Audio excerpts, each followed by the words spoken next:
Hello दोस्तों, मेरा नाम है प्रिंस और आप सभी का आपके अपने यूट्यूब चैनल मैथ मैराथन में स्वागत है। तो दोस्तों, आज की इस वीडियो में हम जानने वाले हैं रेखाएं और कोण के बारे में। ये क्या भैया, ये तो है हमारे पास क्लास 9 का चैप्टर नंबर 6 जिसका नाम है क्या, रेखाएं और कोण है। ठीक है, इस वीडियो में हम जो है इस चैप्टर का परिचय वीडियो जानने वाले हैं। राइट, तो चलिए फिर हम यहाँ पर जो है बिल्कुल बेसिक से बिल्कुल मतलब जीरो लेवल से स्टार्ट करते हैं। ठीक है, तो सबसे पहले जो हमारे पास टॉपिक है वो क्या है, वो ये है बच्चों की रेखाखंड क्या होता है। ठीक है, अब रेखाखंड जो है सिंपल सी बहुत सिंपल चीज़ है। क्या होती है कि कोई भी हमारे पास रेखा है। ठीक है, अब रेखा की जो है एक पार्ट को, एक भाग को हम क्या कहते हैं, रेखाखंड कह देते हैं, जिसका क्या होता है, एक शुरुआती बिंदु होता है और एक अंतिम बिंदु होता है। जैसे कि यहाँ पे आप एग्जांपल में देख सकते हैं कि ए बी क्या है हमारे पास, एक रेखाखंड है। क्यों? क्योंकि यहाँ पर एक शुरुआती बिंदु है ए और अंतिम बिंदु है बी। ठीक है, ये अंतिम बिंदु है बी, शुरुआती बिंदु है क्या, ए। इस तरह से जो है यहाँ पर बहुत सारे एग्जाम्पल हमें दिए हुए हैं। राइट, आप सबको यहाँ पर समझ में आ रहा है? चलिए ठीक है। अच्छा, अब इन्हें लिखते कैसे, हम देखो यहाँ पर बच्चे क्या पर लिखा हुआ है, क्या ए बी लिखा हुआ है। राइट, और ए बी के ऊपर यहाँ पर जो है लाइन दिया हुआ है। इसका मतलब ये है कि ए बी जो है क्या है, रेखाखंड है। ओके, समझ में आ रहा है आप सबको? चलिए ठीक है। अच्छा चलो थोड़ा सा यहाँ पर जो है आगे बढ़ते हैं। वो क्या कि आगे हमारे पास जो है बच्चे यहाँ पर है किरण क्या होती है। देखो किरण, जैसे कि हमें आपको पता है कि जो सूरज होता है हमारे पास, सूरज, उससे हमेशा जो है किरण निकलती रहती है, यानी कि किसी एक पॉइंट से निकलती रहती है। राइट, हमेशा निकलती रहती है हर कोई सी भी दिशा में। ठीक है, तो उसी को हम क्या कहते हैं, यहाँ पर किरण कहते हैं। मैथ की लैंग्वेज में उसे भी हम क्या कहते हैं, किरण कहते हैं। अच्छा, इसे दर्शाते कैसे हैं वो देखो कि हमारे पास जो है वो एक भी क्या है, किरण है। तो हमने ए से निकल रहा है और बी से निकलते हुए जा रहा है। जैसे यहाँ पर एक पॉइंट से निकल रहा है और बी तक निकलते हुए जा रहा है। राइट, तो इस तरह से हमने यहाँ पर जो है दिखाया है कि ये क्या है, किरण है। ये बहुत ही बेसिक चीज़ है बच्चे, आप सबको यहाँ पर पता होनी चाहिए। चलिए ठीक है। तो बच्चों, अब जो है हम यहाँ पर बात करते हैं रेखा के बारे में कि भाई रेखा जो होती है वो क्या होती है, जिसका कोई अंत बिंदु नहीं होता है उसे हम क्या कहते हैं, रेखा कहते हैं। या ऐसी लंबाई जिसकी कोई चौड़ाई नहीं होती है उसे हम क्या कहते हैं, रेखा कहते हैं। अब किसका क्या मतलब है, देखो यहाँ पर क्या हमें पता है, रेखाखंड क्या होता है, जिसको एक स्टार्टिंग पॉइंट होता है और एक एंडिंग पॉइंट होता है। राइट, लेकिन रेखा में ऐसा नहीं होता। रेखा में हम इधर भी बढ़ा सकते हैं और इधर भी बढ़ा सकते हैं। ठीक है, तो इसे हम क्या कहते हैं, रेखा कहते हैं। और आप पता है आप सभी को कि ए बी को हम कुछ इस तरह से दिखाएंगे, ए बी के ऊपर ऐसे कुछ एरो डाल देंगे। राइट, ओके, हमने मान लिया। चलिए ठीक है, इन सब चीज़ों के बारे में। ओके, चलिए आगे बढ़ते हैं यहाँ पर। तो आगे हमारे पास जो है बच्चे यहाँ पर है संरेख बिंदु क्या होती है। राइट, अब कोई भी हमारे पास रेखा है, जैसे जैसे मान के चलो, मैं आपके एग्जांपल देता हूँ। यहाँ पर ये क्या है, एक रेखा है। चलिए ठीक है, अगर उस पर 3 डॉट है, 1 2 3, राइट, 3 डॉट है, यानी कि 3 बिंदु है या 3 से ज़्यादा है, तो वो क्या कहलाएगा, संरेख बिंदु कहलाएगा। समझ में आएगा? चलिए ठीक है। अच्छा, अगर 3 होंगे या 3 से कम होंगे तो, है ना, 3 से कम हो गए तो, 3 होंगे या 3 से कम होंगे तो हम इसको क्या कहेंगे, असंरेख बिंदु कह देंगे। ठीक है, जैसे कि 2 भी हो सकता है, 1 भी हो सकता है। ठीक है, लेकिन अगर 3 से ज़्यादा हुए तो हम उसे क्या कहेंगे, संरेख बिंदु कहेंगे किसी एक रेखा पर। ओके, समझ में आ रहा है? चलिए ठीक है, आगे बढ़ते हैं बच्चों। तो आगे हमारे पास जो है यहाँ पर क्या है, कोण क्या होता है। बिल्कुल बेसिक चीज़ है जी हाँ, बिल्कुल जैसे कि आपको यहाँ पर 6ठी क्लास में बता दिया होगा कोण क्या होता है। कोई भी हमारे पास एक पॉइंट है, ठीक है, अब उस पॉइंट से क्या हो रहा है कि एक किरण निकल रही है ऊपर की तरफ और एक किरण निकल रही है, मान के चलो इस साइड की ओर। ठीक है, निकल रही है 2 किरण। चलिए ठीक है, अब यहाँ पर जो आप ये कोण देख रहे हैं, ये वाला, ये क्या हमारे पास क्या होती है, ये होता है कोण। ठीक है, ओके, हमने मान लिया इसे हम क्या कहते हैं भैया जी, कोण कहते हैं। चलिए ठीक है, आगे बढ़ते हैं। तो कोण के बाद हमारे पास जो यहाँ पर आती है भुजाएं क्या होती हैं। तो कोण के लिए जो है अलग से स्पेशल भुजाएं होती है। जैसा कि हमें पता है कि एक पॉइंट से निकलती हुई एक ये वाली रेखा और एक ये वाली किरण। ठीक है, तो इनके बीच का जो होता है वो क्या होता है, एक कोण होता है। राइट, तो हम यहाँ पर जो है इस जो यहाँ पर क्या नाम है, किरण है, इसको हम किरण ना कहकर क्या कह देते हैं, भुजा कह देते हैं। ठीक है ना, कि ये जो है इस कोण का भुजा है, कौन सा, ये और ये। समझ में आ रहा है सभी को? चलिए ठीक है। अच्छा, एक और चीज़ आपके पास, वो क्या कि जिस पॉइंट पर ये दोनों मिलते हैं ना, उसे हम क्या कहते हैं, यहाँ पर शीर्ष कह देते हैं, अंत बिंदु के अलावा। राइट, यानी कि इस पॉइंट से निकल रहे थे ये दोनों, इधर भी एक इधर भी, तो ये पॉइंट जो है हमारे पास क्या कहलाएगा, शीर्ष यानी कि वर्टेक्स कहलाएगा, है ना, अंत बिंदु है। ओके, समझ में आ रहा है? चलिए ठीक है। अच्छा, अब कोण के टाइप के बारे में जान लो। तो भैया जो कोण का टाइप है ना, बहुत तरह के टाइप यानी बहुत तरह के प्रकार होते हैं, लेकिन इनमें से अगर आपको कुछ टाइप के बारे में जानना है तो ऊपर आई बटन पर मैं वीडियो डाल दूंगा, आप वहाँ पर जो है क्लिक करके देख सकते हैं। लेकिन अब जब आप इस वीडियो में आ चुके हो तो मैं यहाँ पर भी आपके बारे में कोणों के बारे में जो है कुछ चीज़ें बता देता हूँ। जैसे जैसे कि मान के चलो बच्चों, यहाँ पर क्या है, न्यून कोण है। ओके, न्यून कोण क्या होता है भैया, यहाँ पर देखो क्या कि 0 से 90 डिग्री के बीच वाला जो बना कोण होता है वो क्या कितना होता है, न्यून कोण होता है। जैसे जैसे ये क्या होता है, ये वाला होता है पूरा 90 डिग्री, है ना। ओके, और 0 मतलब 0 है पूरा ही, मतलब बिल्कुल छोटा वाला 0। राइट, तो इनके बीच में कौन कौन सा आता है, ये आ सकता है, ये आ सकता है, ये आ सकता है।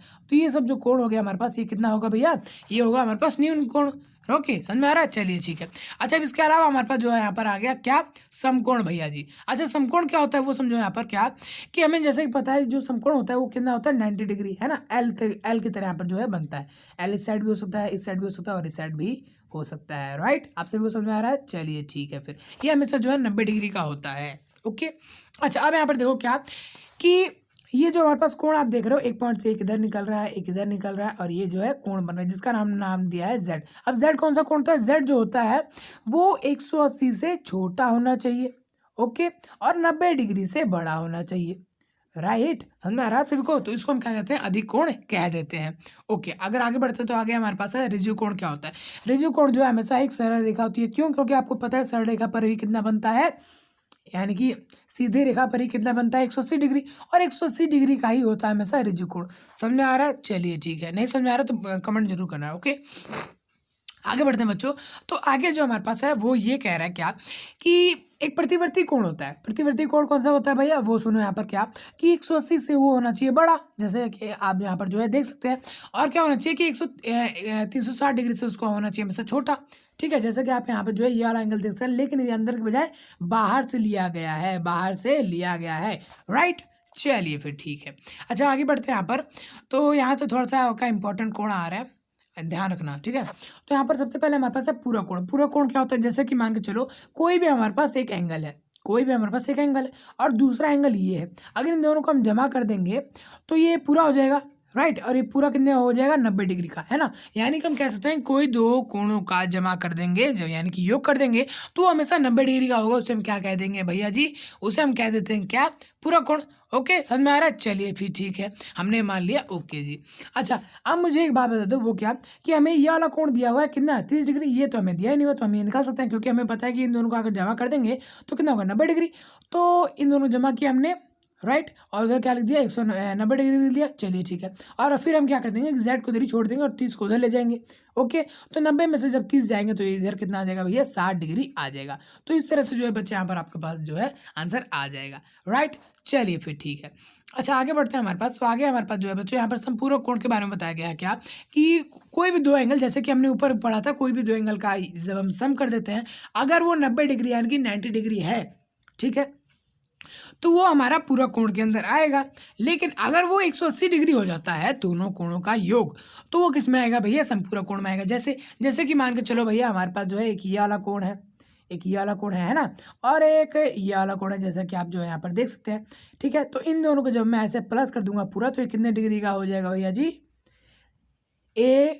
पूरा मतलब 180 डिग्री का हो जाएगा, राइट। समझ में आ रहा है सभी को? चलिए ठीक है। अब जब ये 180 डिग्री का हो जाएगा तो ये हमारे पास जो है संपूरक कोण में आ जाएगा। समझ में आ रहा है जब ये? चलिए ठीक है। अच्छा, अब इसके अलावा जो एक छोटा सा टॉपिक हमारे पास, वो क्या है?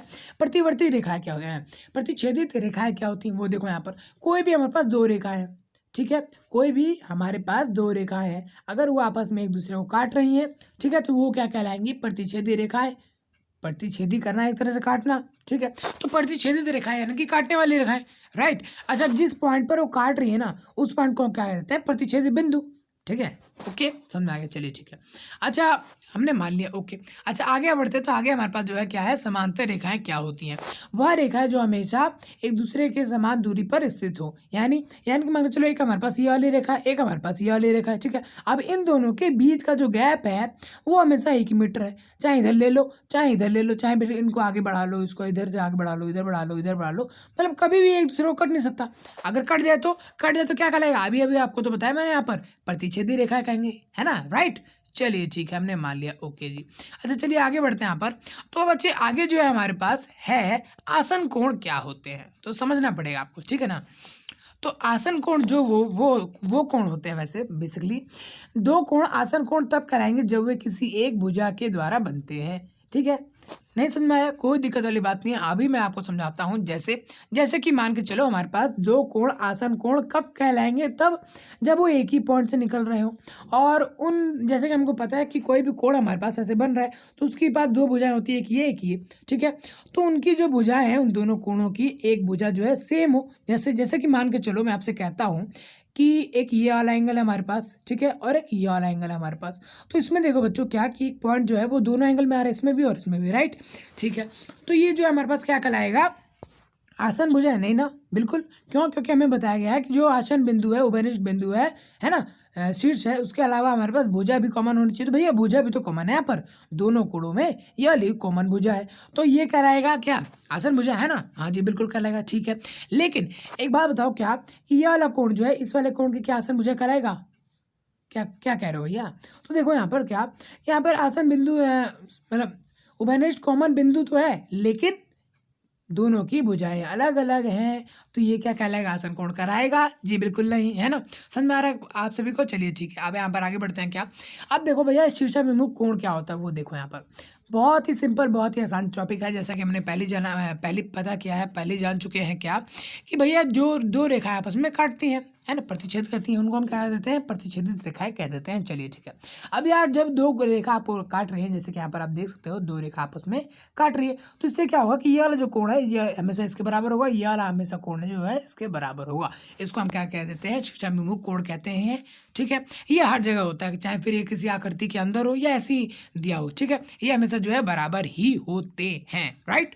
चलिए ठीक है, अब आगे बढ़ते हैं हमारे पास। तो आगे हमारे पास बच्चों ये है क्या, कि कोणों का रैखिक युग्म क्या होता है। ठीक है, तो भैया यहाँ पर देखो क्या, कि हमें एक बात बताया हुआ है यहाँ पर क्या, कि एक रेखा के एक ही तरफ साइड में, यानी कि साइड में बने बिंदु से, एक ही बिंदु से निकले वाले जो चाहे कितने भी एंगल हो, ठीक है, उन सबका अगर हम योग करेंगे तो 180 बराबर होगा। ठीक है, समझ में आ रहा है आप सभी को? नहीं, बिल्कुल नहीं आ रहा। समझते हैं एक बार, कोई दिक्कत वाली बात नहीं है। जैसे जैसे कि मान के चलो हमारे पास जो है एक कोण निकल रहा है, एक पॉइंट है, अब उससे यहाँ पर एक कोण निकला, ऐसे निकला, ऐसे निकला, ऐसे निकला, ऐसे निकला, यानी कि 1 2 3 इस तरह से कोण निकल रहा है, राइट। तो इस तरह से जो है अगर उन सब कोणों का योग, उन सब कोणों का योग 180 डिग्री होता है ना, तो हम कह सकते हैं कि वो क्या है भैया? वो है रैखिक युग्म, राइट। चलिए ठीक है, अगर नहीं होता तो अच्छा पहचानेंगे हम कैसे कि भैया ये रैखिक युग्म है या नहीं? देखो, अगर वो जो है पूरा कोण मिला के, जैसे मान के चलो यहाँ पर एक ये वाली कोण है, एक ये वाली कोण है, और एक ये वाली कोण है, राइट। चलिए ठीक है, और ये सब मिलाकर जो एक रेखा बना रही है, रेखा यानी कि हमको सबको पता है क्या होती है? 180 डिग्री की होती है, यानी कि ये क्या है? एक रैखिक युग्म है। ओके, समझ में आ रहा है? चलिए ठीक है, अच्छा आगे बढ़ते हैं यहाँ पर बच्चों। तो आगे हमारे पास है त्रिभुजों का कोण योग गुण। सिंपल सी बात है आप सभी को क्या, कि कोई भी हमारे पास त्रिभुज, जैसे कि मान के चलो हमारे पास जो है ये वाला एक त्रिभुज, ठीक है। अब इसके अंदर जो है, यानी कि अंदर ये कोण जो होती है 3 होती है, 1 2 3। अब इन तीनों का जो है अगर हम योग यानी कि जोड़ देंगे तो हमेशा जो है 180 के बराबर होगा, ये मेरी गारंटी ले लो। ठीक है, ऐसा बुक में लिखा गया है, राइट। चलिए ठीक है, अच्छा इनके अलावा जो है हमारे पास यहाँ पर आ रहा है क्या, कि बहिकोण क्या होता है और अंतःकोण क्या होता है। वो देखो यहाँ पर बहुत ही सिंपल चीज़ होती है क्या, कि कोई भी आकृति है हमारे पास, जरूरी नहीं है कि वो एक त्रिभुज है, चतुर्भुज भी हो सकती है, कोई भी आकृति, किसी भी तरह की अंडशंड आकृति हो सकती है। फॉर एग्जाम्पल मान के चलो हमारे पास त्रिभुज है, ठीक है, अगर इस त्रिभुज में कोई भी कोण जो है अंदर की तरफ बन रहा है, जैसे जैसे कि मान के चलो ये कोण अंदर की तरफ बन रहा है, ये कोण अंदर की तरफ बन रहा है, ये कोण अंदर की तरफ बन रहा है, अंदर की तरफ मतलब आकृति के अंदर बनने वाले कोणों को अंतःकोण कहते हैं। अच्छा फिर बहिकोण यानी कि बाहर कोण, जैसे जैसे कि मान के चलो हमारे पास जो ये वाली भुजा मैंने इसे बढ़ा दिया, तो ये वाला आप जो यहाँ पर बाहर वाला कोण देख रहे हैं ये क्या होगा? बहिकोण, है ना। जैसे कि मान के चलो मैं ये वाला भुजा बढ़ा दिया, तो ये वाला जो आप कोण देख रहे हैं ये कितना होगा? बहिकोण में आ जाएगा। क्यों? क्योंकि ये क्या है? आकृति के बाहर कोण है जी। हाँ बिल्कुल ठीक है, ओके। अच्छा अब जो है एक टॉपिक ले लेते हैं और उसके बारे में कुछ क्वेश्चन कर लेते हैं। कैसे? देखो यहाँ पर ध्यान से, क्या ये टॉपिक जो है आपको यहाँ पर ध्यान से समझना है। क्यों? क्योंकि ये जो है आपके इसके बेसिस पर कुछ क्वेश्चन भी आपके एक्सरसाइज में यानी कि प्रश्नावली में है, राइट। चलिए आगे बढ़ते हैं। यहाँ पर क्या, कि यदि एक त्रिभुज की एक भुजा बढ़ाई जाए तो, जैसे जैसे मैंने अभी आपको बताया था ना, कि जैसे कि अगर आपको कोई हमारे पास एक त्रिभुज है, राइट, अगर उसमें से हमने मान के चलो एक भुजा बढ़ा दी, तो ये वाला जो कोण है ये क्या होगा? बना कोण दोनों अभिमुख यानी कि विपरीत अंतः कोणों के योग के बराबर होगा। मतलब नहीं समझ में आया? कोई दिक्कत वाली बात नहीं है भैया जी। यहाँ पर जो एक बार समझते हैं और कुछ क्वेश्चन भी करते हैं। कैसे? देखो यहाँ पर ध्यान से, कि हमारे पास जो ये वाला एक त्रिभुज है जी, हाँ जी बिल्कुल ठीक है, हमने मान लिया, ओके जी ओके। और ये हमने एक भुजा निकाल दी बाहर, ओके। अच्छा अब ये जो कोण है ये वाला वाई, जिसका नाम है क्या? वाई नाम है, राइट। अच्छा अब ये जो वाई है ये हमेशा बराबर होगा, किसके बराबर होगा? उसी त्रिभुज के अंदर जो बने हुए हैं उल्टे वाले कोण, उल्टे वाले कौन सा भाई? ये वाले, इन दोनों के सम के बराबर होगा। कैसे? देखो यहाँ पर ध्यान से, कि जैसे हमें क्वेश्चन में दिया हुआ है, क्या दिया हुआ है, कि ये वाला जो कोण है वो 60 डिग्री है, ये वाला 60 डिग्री है, और ये एक्स है और ये वाई है। अब इसको आप निकालो, कैसे निकालोगे? तो यहाँ पर ध्यान से देखो, वो क्या जी, तो देखो यहाँ पर भैया हमारे, कि यार हमें पता है कि ये वाला एंगल और मतलब यानी कि ये वाला कोण और ये वाला कोण आपस में अगर जमा कर दे यानी कि योग कर दे तो हमेशा इसके बराबर होगा। अभी तो हमने ऊपर जाना, राइट, अभी तो हमने ऊपर जाना। तो उसी तरह से हम कर देंगे क्या कि कोण 1 जमा में कोण 2 मतलब कोण ए जमा में कोण 2 बराबर होगा इसका कोण वाई के। तो वही जो हमने यहाँ पे लिख दिया है, ठीक है। अच्छा, अब कोण ए का मान कितना है 60 डिग्री, कोण बी का मान कितना है भैया 60 डिग्री, ठीक है। बराबर होगा किसके 120 के, यानी कि वाई का मान कितना आ गया भैया जी हमारे 120 आ गया, राइट। समझ में आ रहा है सबको, चलिए ठीक है। अच्छा, अगर आपसे बोल दे, क्या बोल दे, अगर आपसे बोल दे कि अगर आपको इस जो गुण है ये मैंने आपको बताया कि ये वाला जो कोण है ये बराबर होकर इसके इन दोनों के सम के, अगर आपको ये याद ही नहीं है तो आप कैसे निकालोगे? तो भैया उसका भी कोई दिक्कत वाली बात नहीं है, वो भी हम जो है बिल्कुल आसान तरीके से निकाल सकते हैं। कैसे, देखो यहाँ पर ध्यान से कि भैया सबसे पहले हम क्या करेंगे, सबसे पहले ज़्यादा आपको कुछ करना नहीं है, आपको जो है सबसे पहले एक्स निकालना पड़ेगा। कैसे निकलेगा, देखो यहाँ पर ध्यान से, मैंने आपको याद है बताया था क्या कि त्रिभुज के अंतः कोणों का योग जो है कितना होता है भैया जी हमारे 180 डिग्री होता है ना। तो हम लिख सकते हैं क्या कि ये वाला जोड़ कोण, ये वाला कोण और ये वाला कोण जो है हमारे पास जमा होकर कितना होगा 180 डिग्री। समझ में आ रहा है ना, 180 डिग्री होगा, जैसे कि मैंने जो यहाँ पर आपको लिख दिया है कोण 1 जमा में कोण 2 बी कोण सी इक्वल 180 डिग्री, ठीक है, ठीक है। अब कोण ए और कोण बी का मान हमें दिया हुआ है 60 डिग्री और कोण सी दिया ही नहीं हुआ एक्स है ना, और ये सब जो है बराबर हो गया 180 के, ठीक है। हमने 60 को जो आपस में जमा कर दिया, कितना हो गया भैया 120 हो गया, चलिए ठीक है। और जमा में एक्स है, ठीक है, बराबर में 180 है, ठीक है जी, हाँ जी बिल्कुल ठीक है। अब हमें चाहिए इसके मान, एक्स का मान चाहिए, हमने क्या कर दिया कि 120 को जो है उधर भेज दिया। तो जब यार 120 उधर जाएगा, क्योंकि इधर ये क्या था जमा का, उधर जाके हो जाएगा माइनस का, घटा का। तो 120 जब ये आपस में घटा होगा तो एक्स का जो मान है वो आएगा कितना 60 डिग्री, है ना।